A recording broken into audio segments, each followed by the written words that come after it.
Hello and welcome to today's build guide. Today I want to show you this character that I have right here.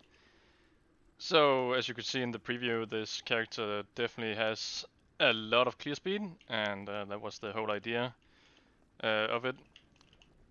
So what we're using on this character is called Inner Fire, and Inner Fire is what can you call it? Like a passive rotating damaging ability.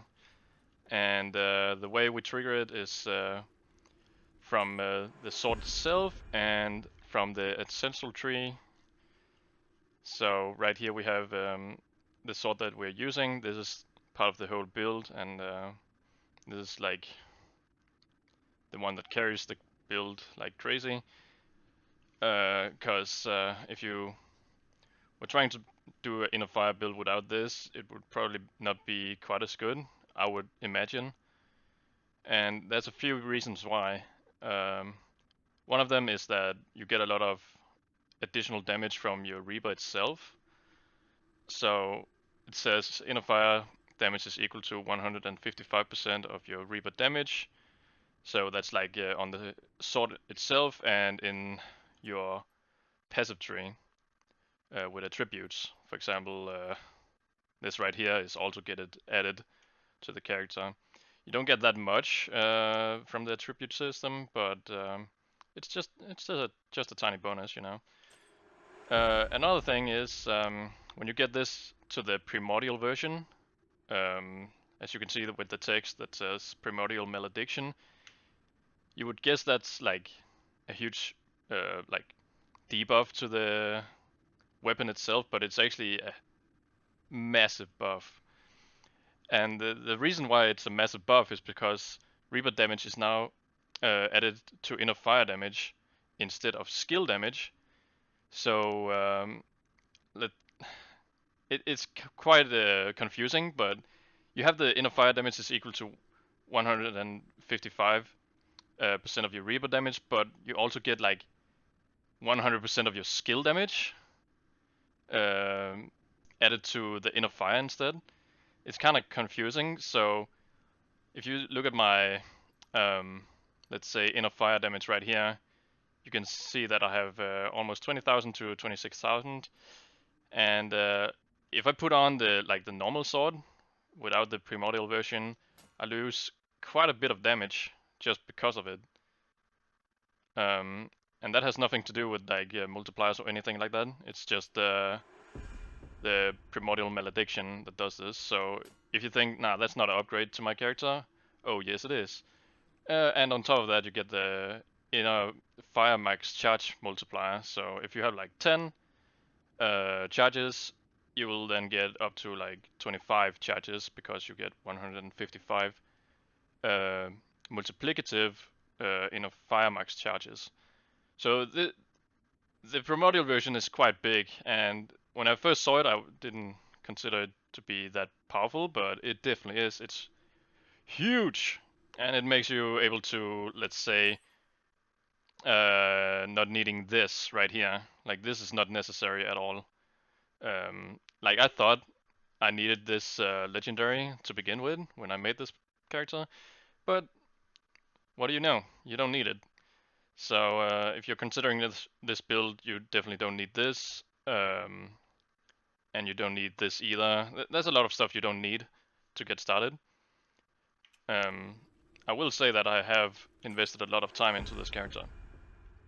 Like, how long has it been? Quite a long time. And the reason why it's just a lot of fun to play it, honestly.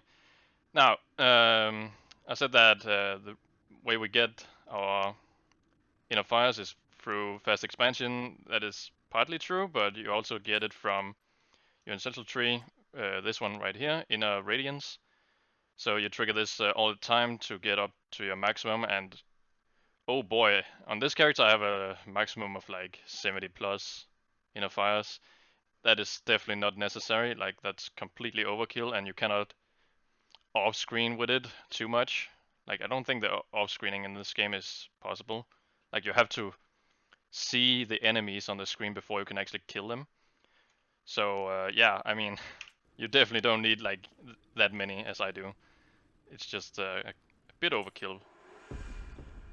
So another thing that is really important on this character is concentration, the ability that you get on the sword. At first you would say that doesn't look that powerful, like it's just a bit more inner fire damage and increased damage to elites. I thought that as well, but it's actually multiplicative damage, and you get a much higher inner fire rotate speed. So the rotate speed makes it like so you hit faster, so it's like a way bigger increase in DPS, and the increased damage is a multiplicative damage, so it's like 2.5 more damage against everything. And the same goes for the damage against elites. That's also a multiplicative damage multiplier. So that means you get like, I'm not completely sure, I think it's like against, let's say, elite enemies, you get like 6 times more damage against them, on top of the damage that you can get against elite enemies. And as of right now, I have 125% increased damage to elites. So I already deal over twice as much damage against elite enemies currently. So yeah, I deal massive amount of damage against elite enemies. So sometimes elites die faster than normal executioners, for example, because you get that much damage against elites. It's actually crazy. So yeah, that's a huge part about this build. Now, how do we scale the character?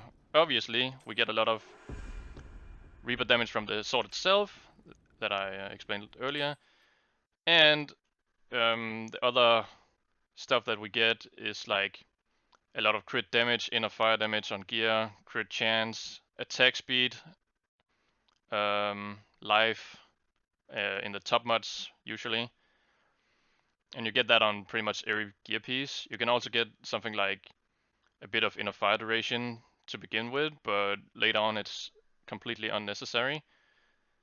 Something like, I know on my rings in the top mods I have Goldus Find, and that's just quality of life to me.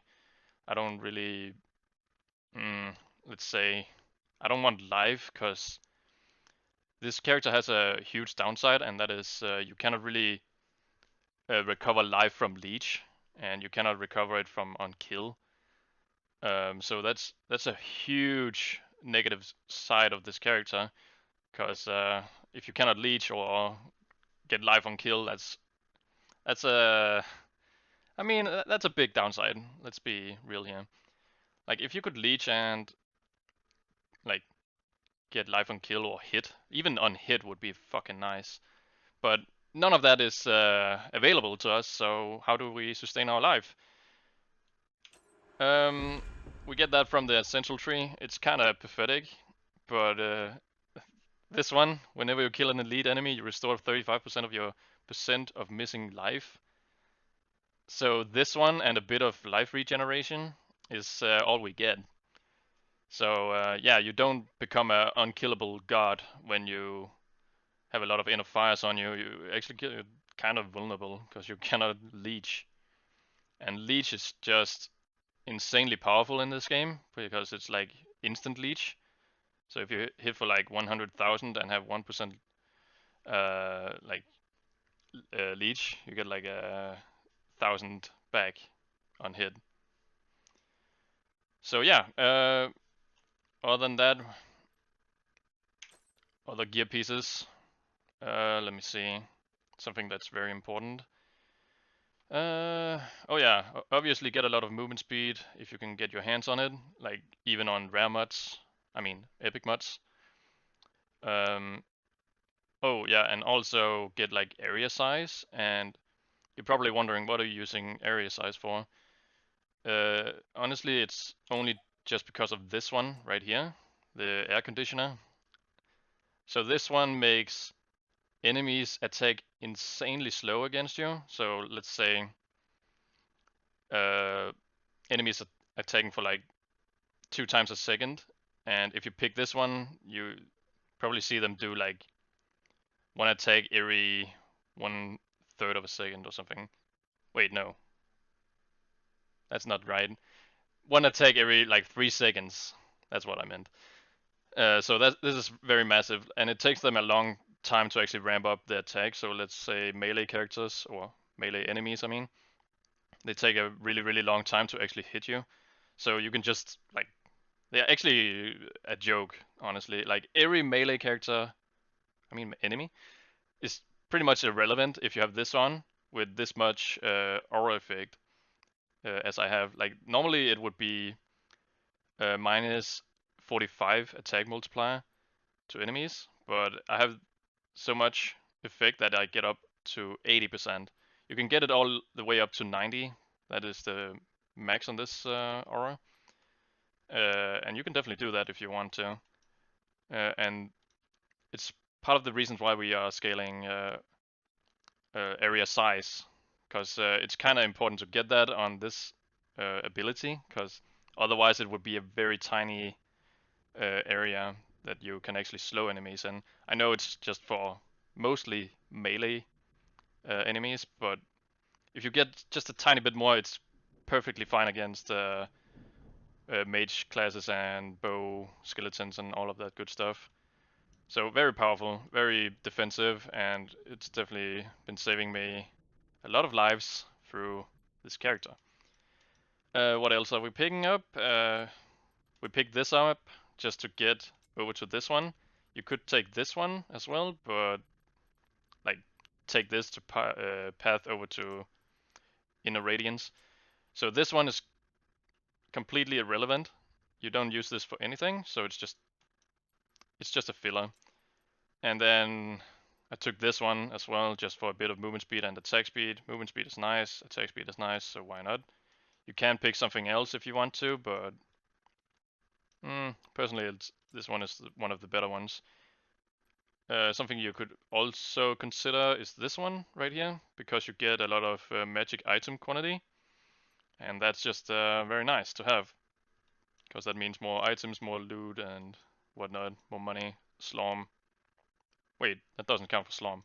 I mean, you do get Slorm and Goldless Find, so it's just a big win-win if you want this instead of the Viper.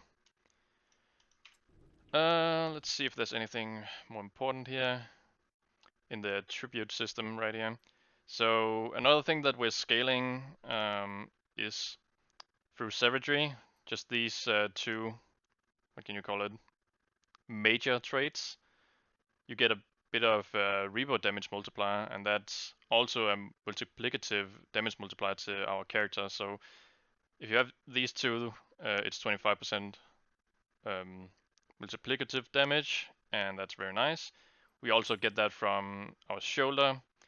So this gets added on top of the 25 that we have, so it's like 103% reboot damage multiplier. So that's like double damage with this one and the attributes. So this is pretty massive. Other than that, we get a bit of crit chance because we are scaling crit damage. I currently have 426% crit damage. That's quite a lot, but you definitely don't need this much if you want to get this character started. So honestly, like doing Rev 10 is kind of rippy on this character. Like you don't have the leech, as I said earlier, and leech is just so important to survive in this game.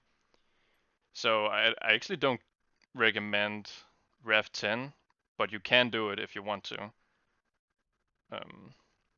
We also get this one, the Fury. Wait, what is it called? Oh, it doesn't have a name. It's just called Greater Trait, I guess. So for every enemy in a 2 yards radius around you, you get a bit more crit damage. This is honestly, it's not necessary at all. Like you're not gonna get huge crit numbers out of this one because you already have that much invested. And yeah, the reason why I went up in this a bit of attack speed is just honestly just for attack speed, and bravery is just for movement speed and a bit of magic find. The most important part about this bravery is just the movement speed, honestly. Like everything else is just a bonus, especially the magic find and Goldus find. So if you feel like it, you can definitely like invest into other points if you want to. But this is just what I wanted to go up in, because movement speed is nice to have on every character in any action RPG, you know? So yeah, that's the tribute system. Other than that, get a bit of life regen on your gear if you can. Get as much inner fire damage, increased multipliers, not multipliers, just increased modifiers, on as many gear pieces as possible.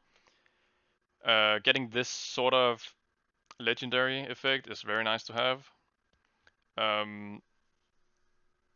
It's not necessary to begin with, but yeah, this is just what I went with.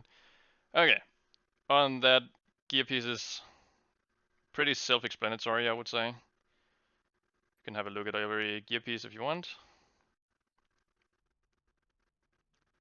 Also, this like legendary effect is just a luxury item. Honestly, it doesn't add that much to the character at all. In the future, it might add a bit more to characters, but as of right now, it only gives like a few percentages of damage or whatnot that you have in the ancestral tree. So yeah, remember a lot of attack speed, crit damage, crit chance, inner fire damage, bit of life on the chest, helmet, and let me see what else. I think that's about it. Yeah, with lives. Okay, now for the skills. Let's go over the specializations first. So to begin with, I actually started with the hazard. Wait, how do you say that? Hazard champion. Yeah. And the reason for that is because of this one right here. Um, friendly fire is what it's called, and it gives you a lot of flat critical strike chance for inner fire.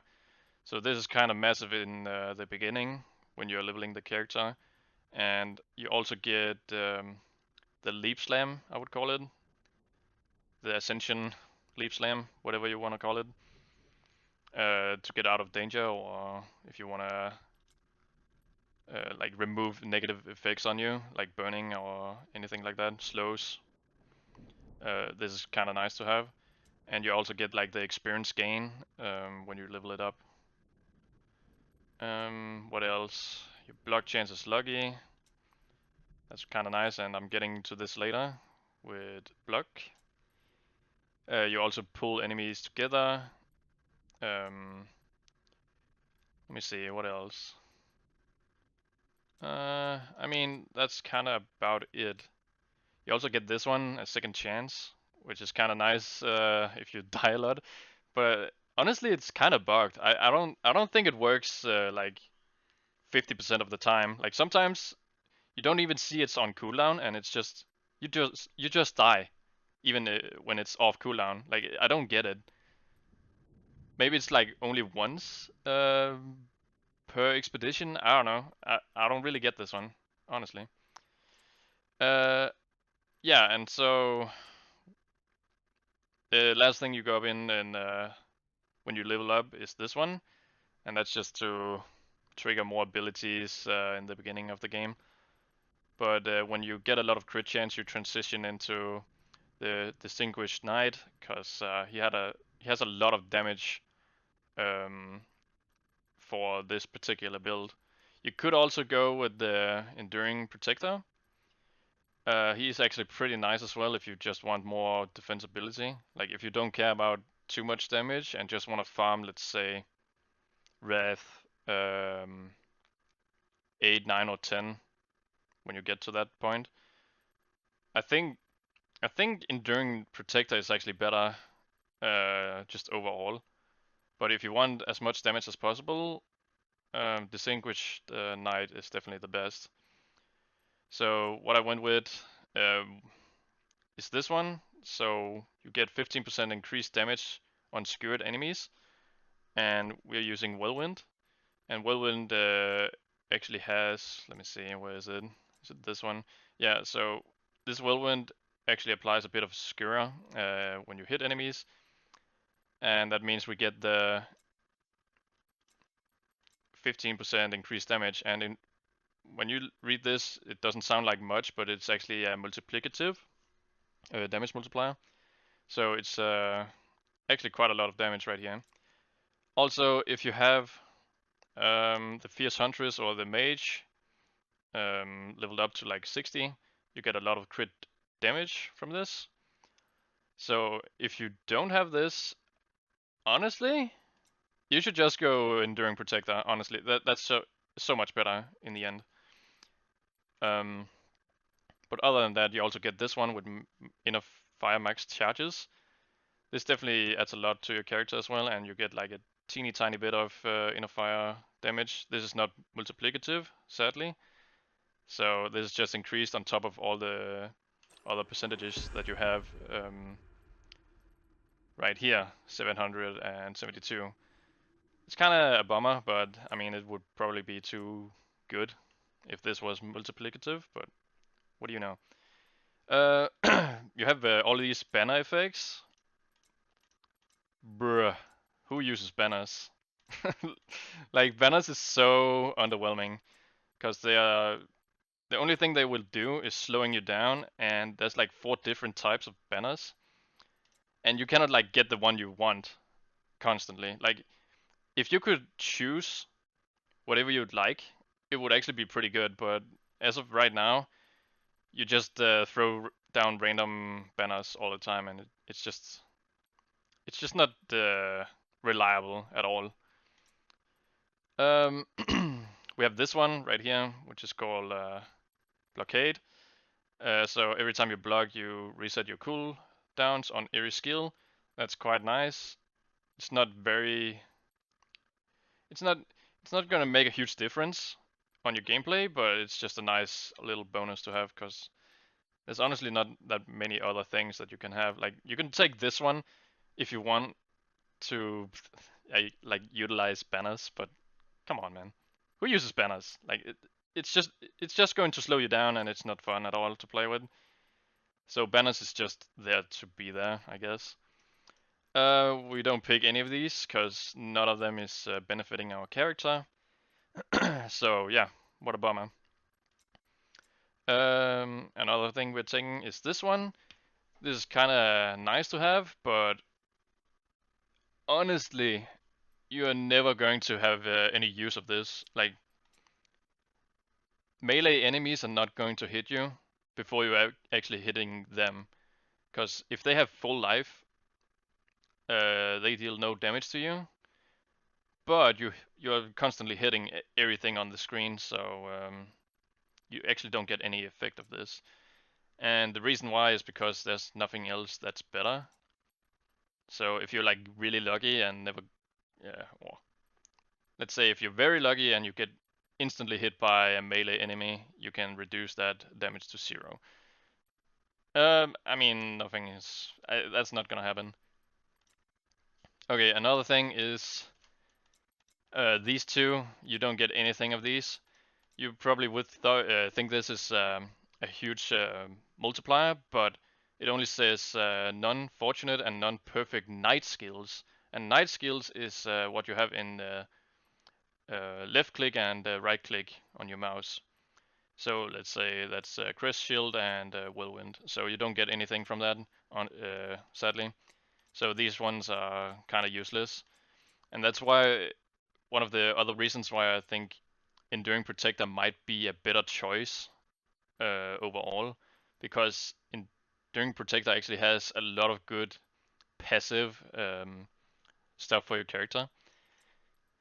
Like, for example, a bit of regen and percentage regen. That's quite nice. You get this one where you get like 1 block stack every second.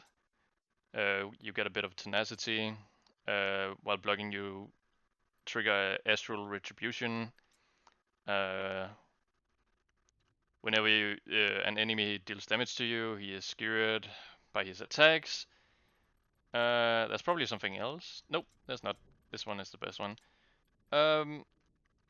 And oh yeah, I should probably upgrade this. Not that I'm playing him, but when I want to play him, this one is insanely good because every time you block an attack from an enemy, that enemy is then stunned for 3 seconds, and stun in this game is fucking massive. It's a huge defensive multiplier because if they're stunned like for like 3 seconds, they are not going to deal any damage to you before you actually kill them. And another thing is this one where you get increased damage, inner fire damage, and damage to elites. So that's pretty nice. That's really nice, honestly. That's a really great damage increaser right here.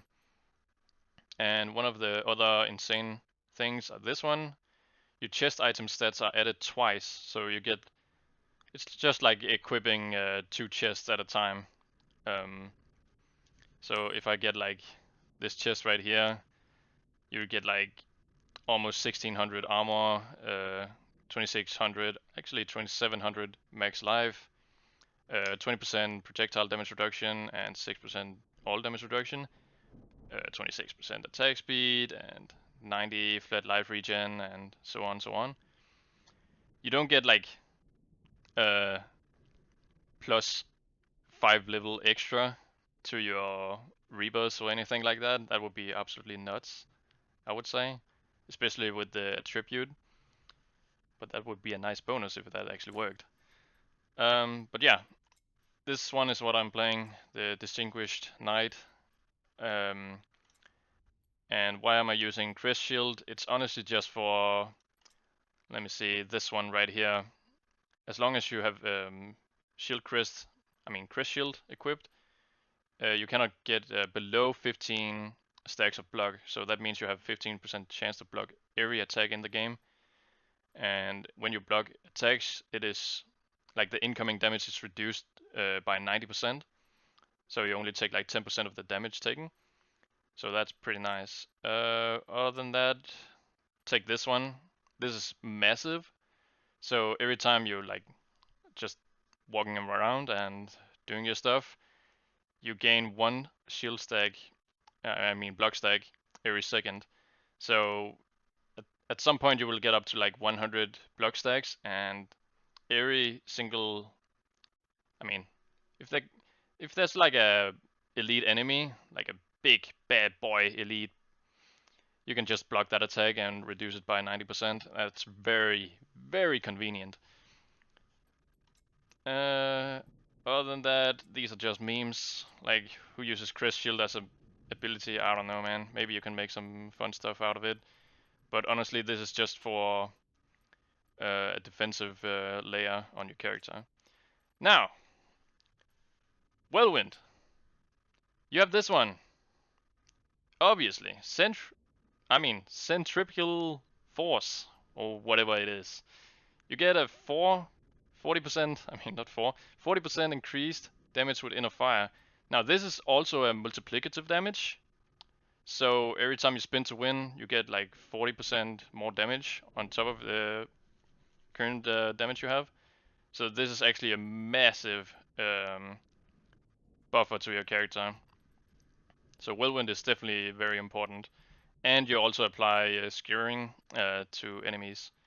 Another thing, if you're lucky, you can get some block stacks on crit against enemies. Honestly, this rarely happens. Like, this never happens, honestly, because everything just dies on the screen. And another thing, you get tenacity while chilling. This is very nice if you have slowing effects on you. So this one is just going to add a bit more mobility to your character when you are slowed or something like that. Like, let's say chilled. And another thing, this is the last thing, it's not very important. You have a 10% chance to cast dancing blades around you. Blades? Yeah, blades around you after each rotation. This is honestly just a meme. It's just there to be there. You can pick whatever else you want. Honestly, not this one, because it will drain your mana pretty quickly, I think. And this one is just going to hurt you more than gaining, because you are not dealing any damage with Whirlwind at all, as you can see right here. Like, if you're using Whirlwind as a damage source, you're actually memeing, because you don't have any damage with it, because you don't get any damage from your Reaper damage onto skill damage. So, I think that's about it. Thank you so much for watching. You 3 guys watching. I don't know how many watch this to the end. I don't imagine that many will actually watch this, because the game is not that big, and YouTube, algorithm, you know? But yeah, thank you so much for watching. I will probably make a new video very soon again, and about another character that I've been playing a tiny bit. So about that character, just really quickly, I'm not gonna spoil anything, is that that character has infinitely, probably not infinitely, but it has way more damage than this character right here. So if you think this character has a lot of damage, oh man, you have not seen anything, because the other character has massive damage. And that's all I'm gonna say. So yeah, thank you so much for watching, and see you in the next video.